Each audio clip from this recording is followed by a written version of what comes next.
Good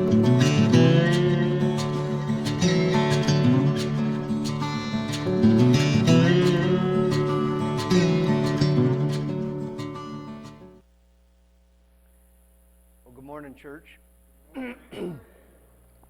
I always like to start my day with the various entertaining things that Pastor Vaughn puts together.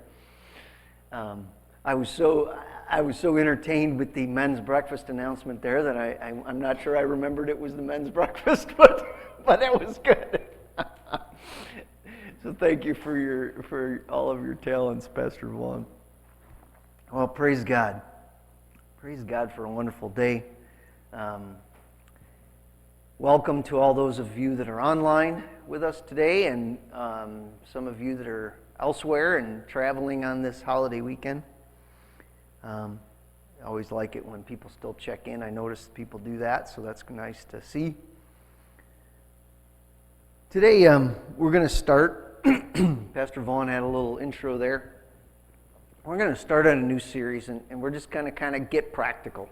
And we're going to get practical talking about following Jesus in today's world. And as I thought about this, I wanted to consider the thoughts of a potential, average churchgoer listening to a pastor that encourages them to follow Jesus.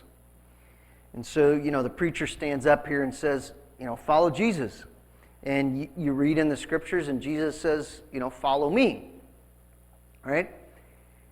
And so then you look at the stories in the Bible, and you see a group of men and women that follow Jesus.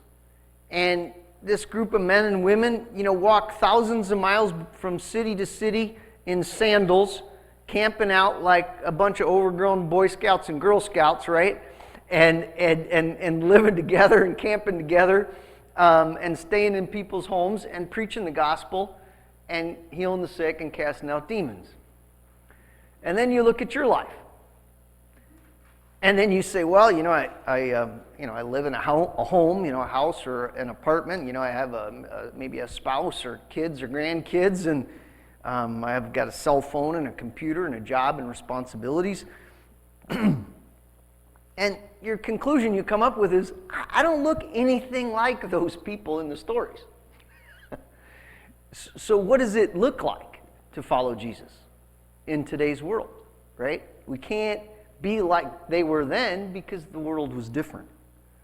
But the principles are the same. So that's what I want to explore with you over the next few weeks in this new series. And today we're going to start with the topic of money. But we're going to look at some other things that are things that are in our everyday life, again, like money, like our health, like family, and we may end up touching on some things that, we hear about every day, things about Jesus and politics and faith and science, and some of those things that are talked about every day. We want to talk about some of those and say, well, look at Jesus' life. What did he teach? What did he do? And if we're supposed to follow him in the context of today, what does that look like? What can we learn from him? So that's what we want to do. And as those of you that have been listening to me for a while will know, we are going to start with Jesus' foundational words, right? And I do not have my clicker today. Is it up there? Or is it on my desk? Can you move it to the next slide, Bob? Thanks. Pastor Kent was forgetting all of his tools today. So I was turning on my microphone, which Bob's always telling me that I do wrong. And today the little green light didn't come on, so I was worried. But it's working, even though the little green light isn't. So anyway, when we're thinking about following Jesus, we must start with, his foundational statement, which is, of course, a part of our faith walk here at Harvest Church. And that is, Jesus, when he was asked, what's the most important commandment? He says, love the Lord your God with all your heart, with all your soul, and with all your mind. This is the first and greatest commandment. And the second is like it, love your neighbor as yourself. All the law and the prophets hang on these two commandments.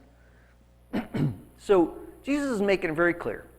All the wisdom of the world, everything we need to know, rests on the foundation of these two things. Love God, love other people, right? If we start there and we build on that, we'll figure everything else out. And so as we think about how do we live today following Jesus, and we think about our decisions and our actions and our words, we need to always evaluate them in that context.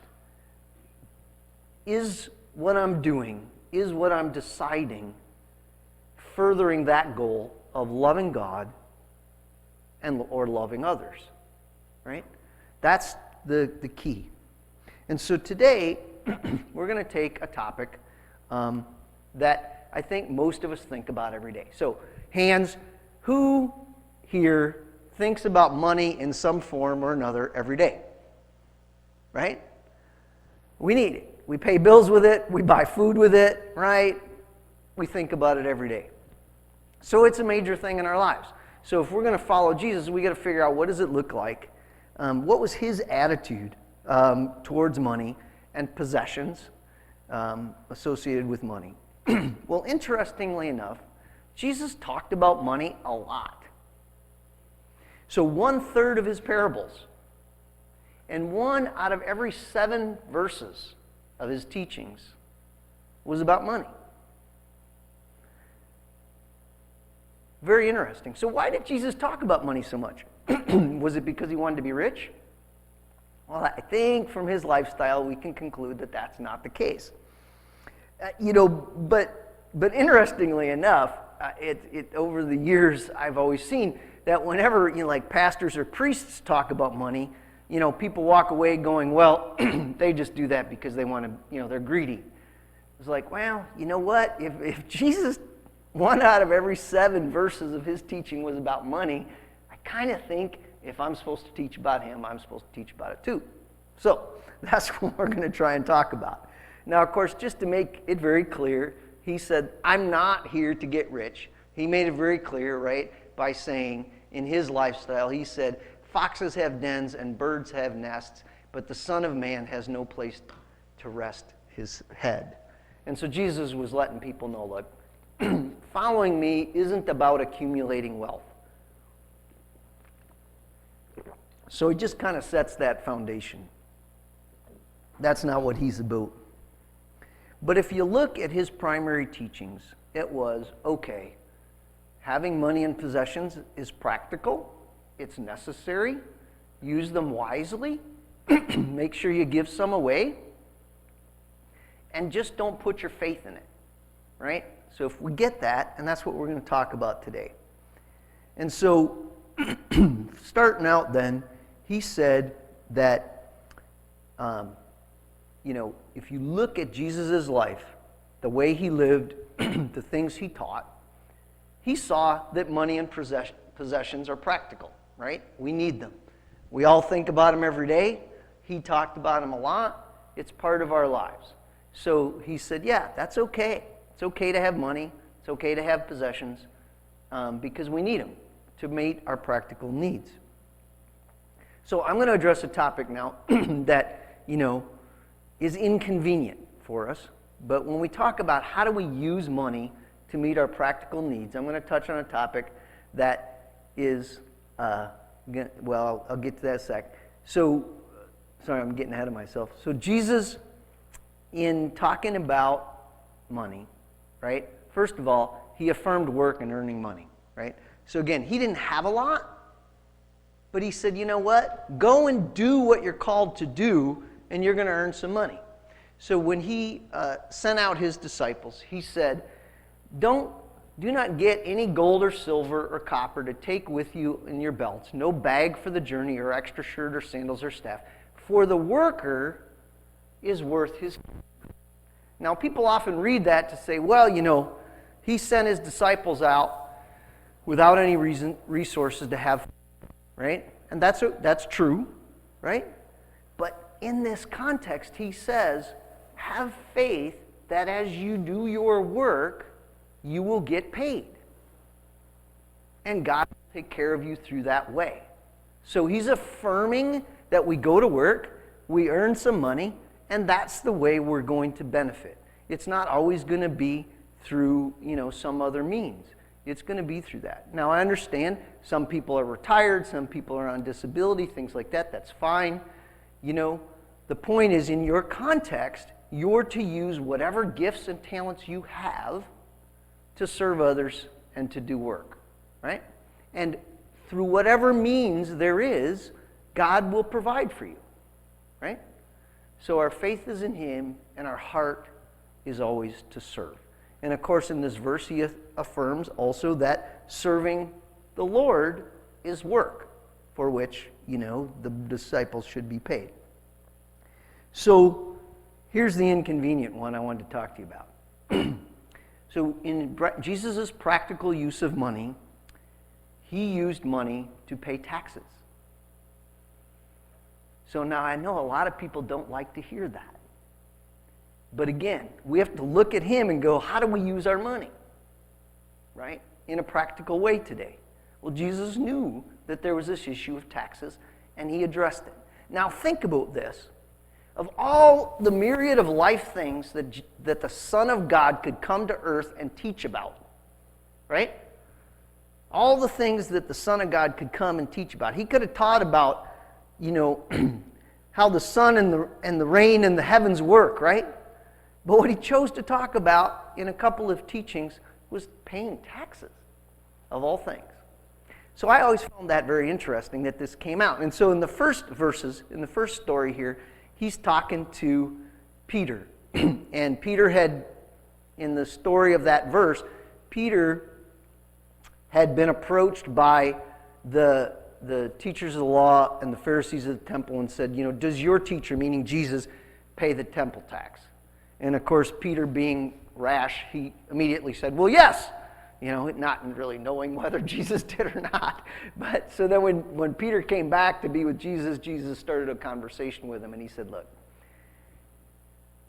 we're not going to offend the keepers of the temple, and we're going to pay the tax. So go catch a fish, there's going to be a coin in it, and go and pay my tax and yours, right? So he didn't say, you know what, I'm the Son of God, I don't really have to pay the tax, so I'm not going to. He said, I'm the Son of God, I don't really have to pay the temple tax, but I'm going to do it anyway, right? So that was his approach on that. Then later, the teachers of the law and the Pharisees, they were also challenging Jesus in public, and they took out a coin, or they brought up the issue of Caesar, and they said, should we pay our taxes to Caesar? Now keep in mind, so Caesar represented the government at the time, but keep in mind, this was a government that came in and conquered the Israel people and took over the nation. So nobody really liked Caesar or the soldiers that were there representing him. But nevertheless, Jesus said, bring me a coin. And he said, whose face is on the coin, right? Caesar's. Okay, then give to Caesar what's Caesar's. All right? He's the government right now. Pay your tax and give it to him, and give to God what's God's. So he said, do that. And so he made it very clear we're supposed to, one of the practical uses of money is to pay our taxes. So, I know that's an inconvenient truth for some people because they don't want to pay taxes, but Jesus told us that's what we're supposed to do. So, what are some of the other things that Jesus did practically with money? So, bottom line is Jesus used money and possessions to just live out a practical life. In Luke chapter 8, we learn about the women that came and followed Jesus. Joanna, the wife of Chuza, the manager of Herod's household, Susanna, and many others. These women were helping support them out of their own means. So these women traveled with the disciples. They brought with them some of their own money and resources. And you can imagine Joanna's husband, if he was a manager of Herod's household, he probably had some cash, right? He was probably doing okay. And so they gave and supported the effort through those means. Jesus and the disciples had a money bag and a treasure, kind of like a typical church does today, right? They had a money bag and a treasure that they carried around with them that they used to buy things to meet their needs. Here, just one example of that. Jesus and his disciples purchased and prepared meals. So when we look at that story, when Jesus is at the well, and of course it's famous because, he meets the sinful woman at the well and talks to her about, being born again. But in the context of it, it says, when a Samaritan woman came to draw water at this well, Jesus said to her, "Will you give me a drink?" And so Jesus was alone at the well with this woman, talking to her, which of course in that culture was was violating a bunch of codes. But it says in here in the parentheses, his disciples had gone into the town to buy food. So that's why Jesus was alone.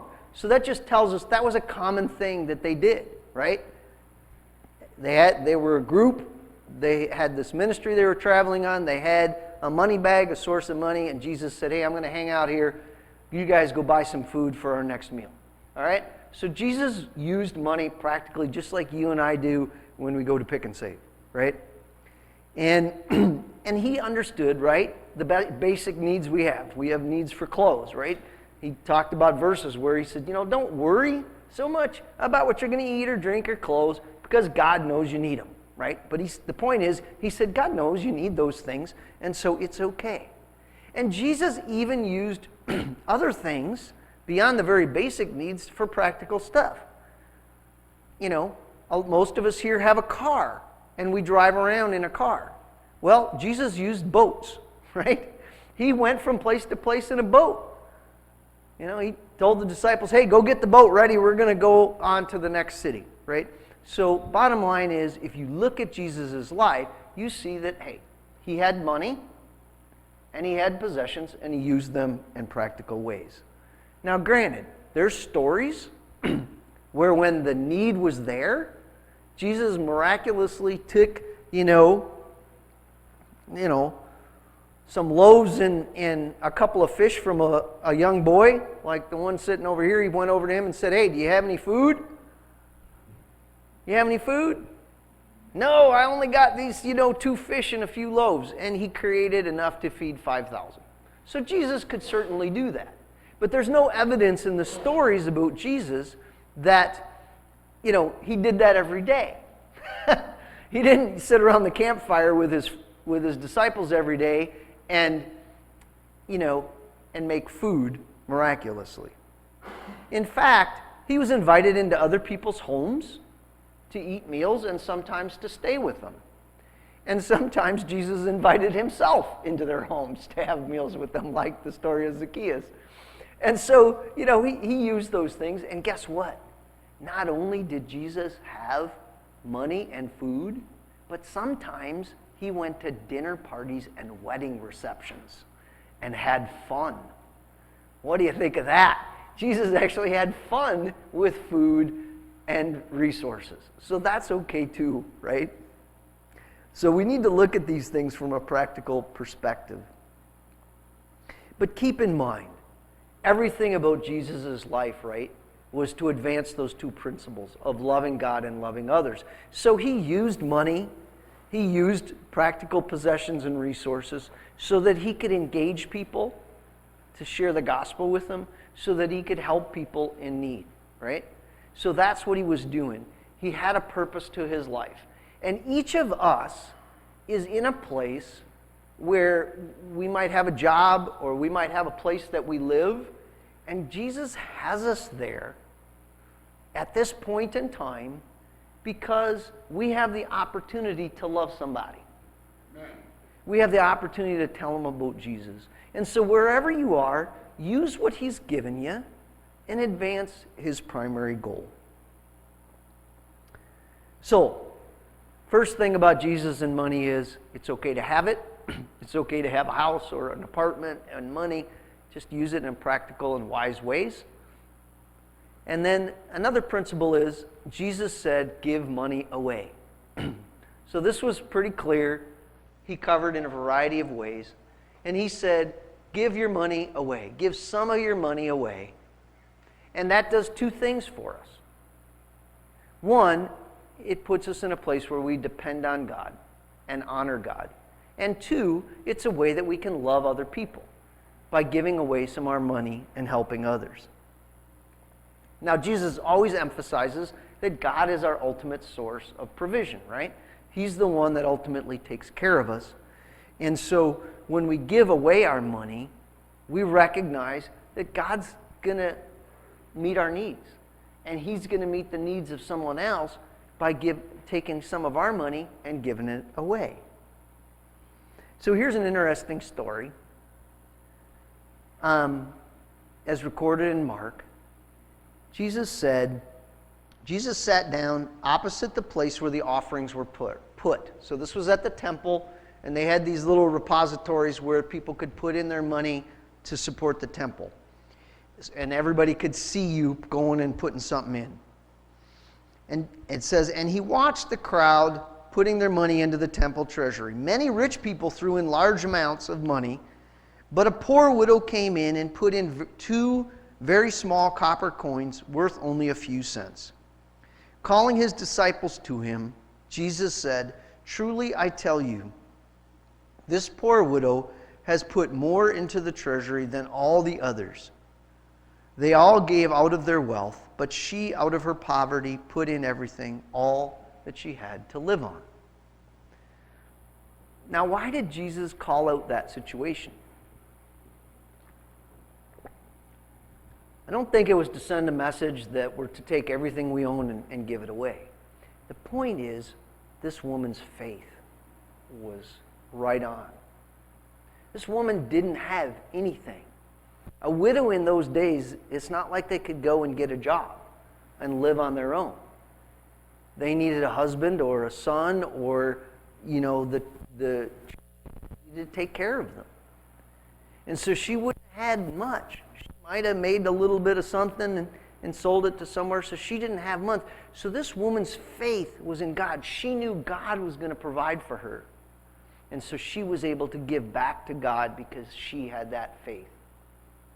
The people that gave lots of money, that still had lots of money back at home, essentially what Jesus was pointing out is they didn't have to have a lot of faith because they knew they had enough money back home, right? He was trying to point out that ultimately all the source of our money comes from God. Amen. And so have faith in God. Amen. No matter how much money you have. Here's another verse that I pulled out, which is interesting.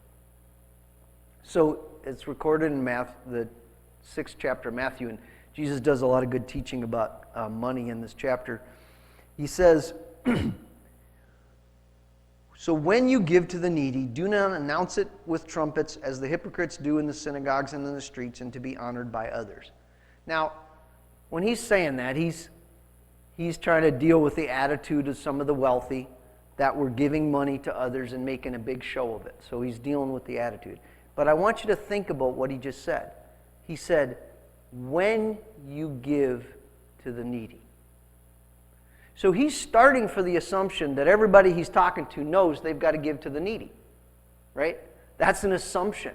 He doesn't even have to say, make sure you give to the needy. He says, when you do that, when you give money away to those less fortunate than you, handle it this way. So Jesus is making an assumption that his hearers get that we get that we know part of what he's blessed us with, we're supposed to bless somebody else with. Let me ask you something. Who here woke up today in a bed with a roof over your head? Okay? I think everybody here, all right? Now, this doesn't count if you fell asleep on the couch watching TV. Okay, so you have a bed somewhere you could have been in. Who woke up this morning and had the opportunity to eat breakfast? Had some food to eat breakfast? Okay? Everybody here. I want to tell you, if you had those two things, you have more than a lot of people. And so you've got something to give. So when you hear this word that Jesus' principle is we're supposed to give away some of what we have, You may be sitting here thinking, well, geez, I'm retired, I'm on disability, I'm whatever, I have a fixed income, I got a bunch of kids, they have a bunch of needs, I got all these bills to pay, it's been bad business this year, whatever. You could come up with a bunch of reasons why you can't give any money away. But the question is, where's your faith? Is your faith in the fact that you have money, or is your faith in the fact that you have God? Amen. The thing about God is, you either take all of Him or nothing. You either follow Jesus or you don't. If you want to get on your knees during a tough time and pray to God and say, God, I need you to provide for me. If you want to experience the trueness of life and follow Jesus, then you got to do everything, he says.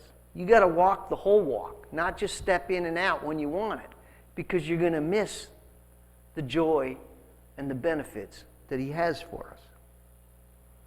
Now, so the point here is that a portion of what we have we're to give away. Amen. Now, that requires a little bit of planning, right? So, early on, you see in the scriptures, there was the principle of the tithe that was taught, right? So, and that went to the Israelites, and they were to take 10% of, the crops or their earnings and give it to the temple care, give it to the priests for the support of the priests, the support of the temple, and then they also took care of the needy from that, right? So to give that. So that was basically just a principle to say, hey, plan ahead for it. Okay, don't spend all your money and then go, oh gosh, I got nothing left. So it was, plan ahead. And so Jesus is telling us the same thing, right? And then when you see the apostles live out their life, they did the same thing. People brought money to the apostles, and then they figured out who had needs, and they fed the widows every day food from the resources that they collected. The Apostle Paul taught the same principle. He said, when he was writing to the churches, he said, look, I'm going to come around and I'm going to take up a collection for the poor. So tell you what, plan ahead, and each week, when you assess the money for your week, set aside some money so that when I come, you're not scrambling around trying to find something, to give to the poor. You've planned ahead, right? And so the point is, if we plan ahead, we can all have something to give to others. Now, it's interesting. I had a dear soul this last year when I was teaching. Said, well, okay, I get the concept of giving away money, that's part of what God wants. But I get these phone calls all the time. This police benevolent fund, this veterans fund, this or that organization. Everybody calls me and wants my money. All right? And so, she was honestly like, so how do I take this principle and respond to all these people? So here's my counsel, right? Jesus says, give away some of your money, but give it away to someone you know personally that has a need, or some group that you know and trust. Don't give away money to random phone calls, okay? Because you can't be assured where it goes. So give it somewhere where you know it's going to go. So, one of the advantages of us collectively being together at Harvest Church is that, Pastor Vaughn and I and the board, we've structured where our giving goes. So you give your tithes and offerings to us, and then what we do, of course, we pay the practical things. We pay the mortgage on the building and the utilities, and we pay the pastors, and then we give away money to the poor and the needy. And so you've seen it. We give you updates so that you know where that money goes. So we support Shelter from the Storm, which is a shelter to bring in homeless moms and help them learn to get back on their feet and have jobs and live on their own. So we give money there every month. We give money to the DeForest Area Needs Network, and so that's a group of organizations, churches and other organizations in the DeForest area, that when people are hit a hard time, so maybe there's a family and somebody loses a job, or during the pandemic they get their hours cut back, things like that, and they can't make their rent or they're behind on a utility payment, they can go to DAN, DeForest Area Needs Network, and they'll screen all the requests, and they track if people have come to them before. I get to see all the emails of how the board makes the decision, and they make really good decisions about distributing their funds and helping others. And so the advantage of us doing this together is we have a structure to assure that if you donate money that you want to go and help the poor, that it's going to go to a good place, right, and be well spent. So that's just an honest, practical way to address the issue of, yes, we're supposed to give some money away, but we don't want it to be, stolen and used inappropriately, right? All right, so those are the couple of things so far. Jesus says, yes, earn money, have money, use it wisely in practical ways. 2, plan ahead and prepare to give some away. And of course, finally, the thing is, and I left a word out here, Jesus taught that having money and possessions is appropriate. Don't put your faith in them, right? Amen. If we get to that sort of mindset, and it's easy to slip into it, if we get into that mindset that says, well, I know that I've got this regular check coming in, or I know I've saved this amount of money, or I know I have this nice house, life's going to be okay. Then we start to move down the path to put our faith in that stuff and not in God. Now, when we put our faith in God, He's going to assure that we have what we need. But it's about the heart. It's about the attitude, right? And you'll know some of these excerpts. I see I should have broke those out. You'll know some of these excerpts here. Back in the chapter of Matthew 6 where Jesus covers a lot of practical things here.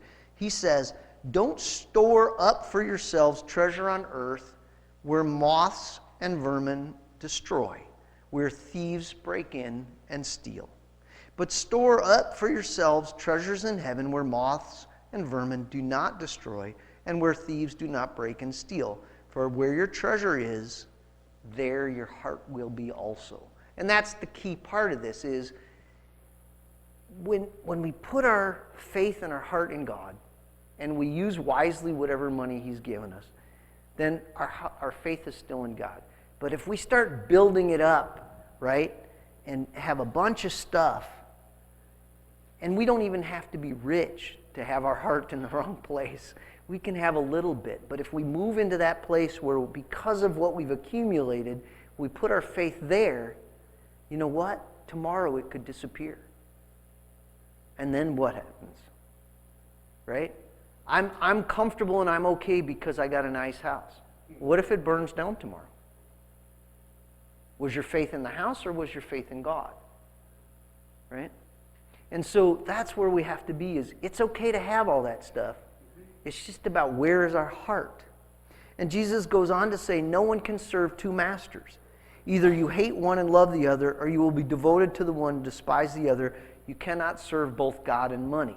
And the problem is if our attitude moves into that place where, okay, I've put my stuff into my 401k and my house and everything's good, I'm secure, right?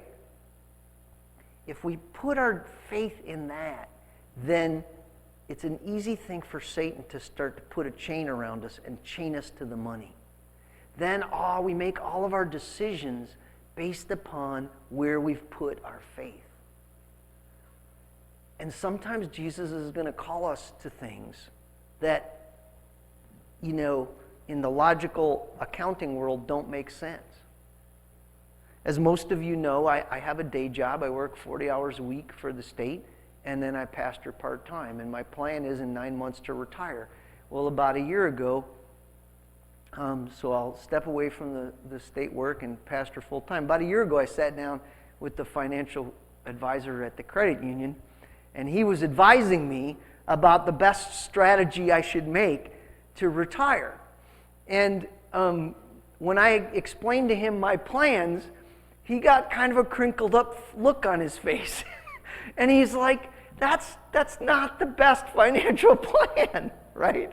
For you to all of a sudden, go to making 1/3 of the income you make now, right, when you're still in your 50s. That's not the best financial retirement plan. And I'm like, yeah, I know. But this is what I'm called to do.